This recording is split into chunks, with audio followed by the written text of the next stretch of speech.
Guy in the elevator, who was clearly taking a hooker back to his car, asked me if I was winning some money tonight. I said a little bit, and he said, well, that's great, thanks for coming. Like he's the host of Las Vegas or something. But anyway, I owe Jeff Ogilvy an apology.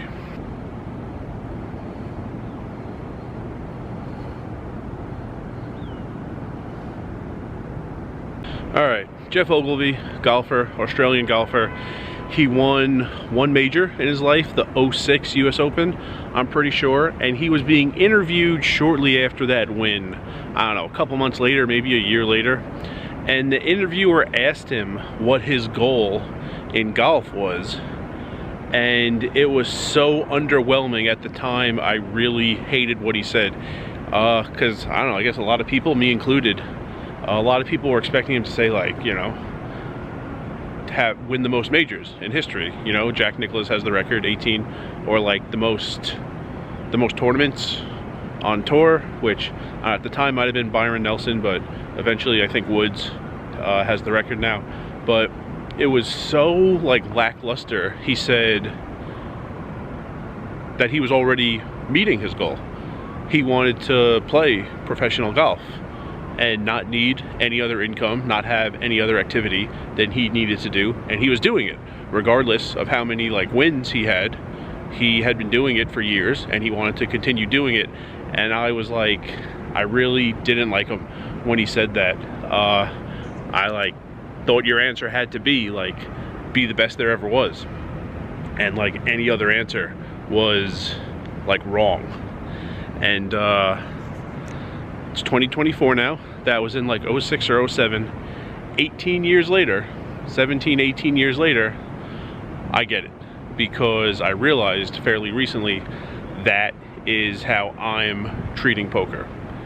He's better at golf than I am at poker, but I don't care about like doing anything at the World Series. I don't care if I ever play in the main event. I don't care, let alone win. I don't care if I ever play in a tournament at the World Series of Poker. I don't care if I ever play the highest stakes there are. I have no interest in sitting in a game where like 1,000 is what people are sitting with, whether it's the min or the max. Like if that's the norm, no interest in that. 2-3 in Council Bluffs, still like playing that game. That's 600 max. Have no interest in like ever in my life again sitting with more than 600 to start a poker game. I might, but if it never happens, I'm fine with that.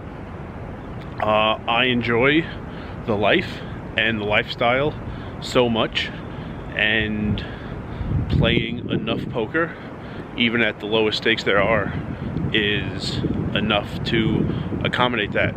And it's really enjoy like the day-to-day.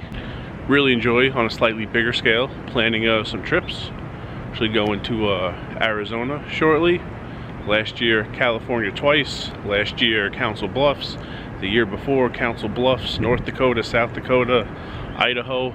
Planning all the stops on the way out here to Vegas, on the way back to New York.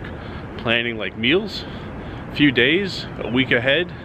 Going to some buffets, going to some steakhouses, even just planning like what I'm gonna cook in my room. Love if I feel like it, taking a day off and just cooking jambalaya as soon as I wake up, and then cooking jambalaya like 7 hours later, and just watching YouTube videos all day. The lifestyle is incredible, and it's not like exactly what I planned years ago. Kind of learn as I go and add some things I like as I go, but what's happening right now, I enjoy it a ton, and I'm doing it without playing mid stakes, without playing high stakes, without playing tournaments, without like having like a list of accolades. Like the poker resume isn't anything you could look up. I play cash games. I don't have tournament scores, nothing like that. And yeah, Ogilvy wanted to golf for a living, and that was it, regardless of the top 10s, regardless of the wins, regardless of the majors, and make enough. And that's what I'm doing in poker right now. So if Jeff Ogilvy is watching, which I highly doubt, 17, 18 years later after that interview, I get it. because at the time I didn't, and I didn't like him because of what he said. But in 2024 Rice, I get it. And remember, rice is a spoon food.